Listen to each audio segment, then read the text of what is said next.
एक जमाने में एक घने और सूफियाना जंगल के कलब में डंकन नामी एक सादा गधा रहता था।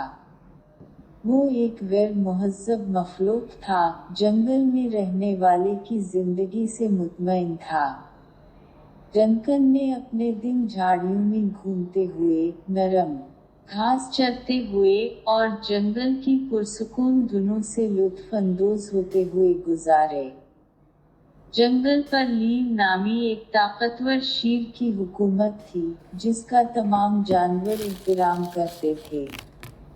लीव ने इस बात को यकीनी बनाया कि जंगल में अमन और हम आहंगी कायम रहे, और इसका इख्तियार बल्ला-शुबा था। लेकिन जैसे जैसे वक्त गुजरता गया, लीव बूढ़ा और थका हुआ होता गया। उसकी कभी ताकतवर गरज अब एक कमजोर गरज थी, और उसकी शिकार की महारत कम हो गई थी। जंगल के जानवर हवा में तब्दीली महसूस करने लगे। एक दिन, जब डंकन परअमन तरीके से कुछ पत्तों को चबा रहा था, उसने जानवरों के एक गिरोह को जंगल के गैर यकीनी मुस्तकबिल के बारे में बात करते सुना। परिंदे अपने दरख्तों के घोंसलों से सरगोशियां कर रहे थे, खरगोश फर्नों के दरमियान बातें करते थे, और गलहरी अपनी परेशानियों का इजहार करते थे। एक खरगोश ने कहा, एक नए लीडर का वक्त आ गया है। लेकिन लीव की जगह कौन ले सकता है? एक मतजस्सुस नीले जी ने पूछा। जब वो उस पर गुफ्तगू कर रहे थे, डंकन के लंबे कान खड़े हो गए। उसके जहन में एक ख्याल आने लगा।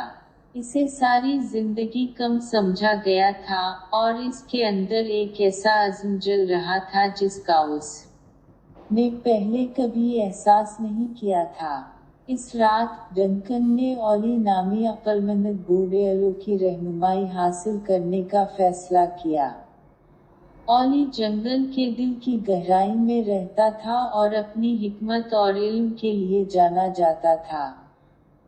डंकन, ओली ने कहा, जंगल को एक ऐसे रहनुमा की ज़रूरत है जो अक्ल, हिम्मत और दर्दमंदी जैसी खुसूसियात का मालिक हो।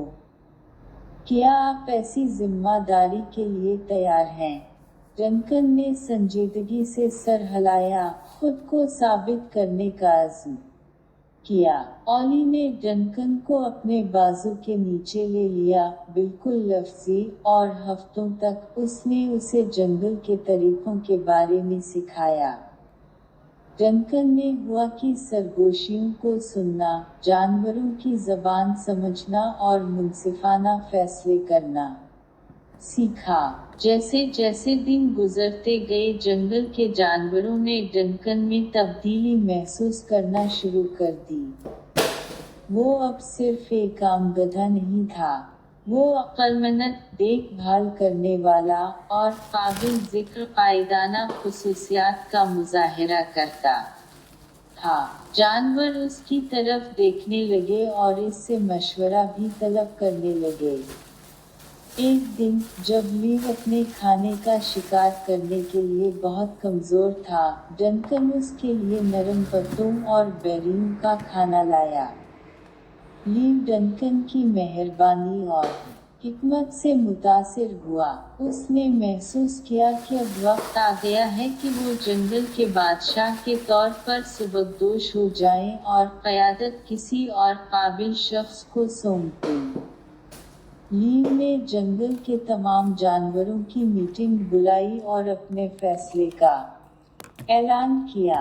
उसने डंकन के बारे में बहुत ज़्यादा बात की और कहा कि वो किस तरह एक हकीकी रहनुमा में तब्दील हुआ है। जानवर, जो कभी शुकूक व शुबहात में मुब्तला थे, अब इत्तिफाक से खुश हो गए। डंकन जंगल का नया बादशाह बन गया और उसकी क़यादत में जंगल परवान चढ़ा। उसने इस बात को यकीनी बनाया कि हर मखलूक के पास खाने के लिए काफ़ी हो, तनाज़ात परअमन तरीके से हल हो जाएं, और जंगल की हम आहंगी बरकरार रहे। जानवर अपने नए बादशाह का एहतराम और प्यार करते थे, और यूं आजिज गधा, जिसे कभी नजरअंदाज किया जाता था और कम समझा जाता था, जंगल का महबूब हुक्मरान बन गया। इसके दूर में जंगल की तमाम मखलूक़ात के दरमियान हिकमत, हमदर्दी और इत्तिहाद का निशान था, जिससे साबित होता है कि हकीकी क़यादत अक्सर इंतहाई गैर मुतवक्के जगहों से उभरती है।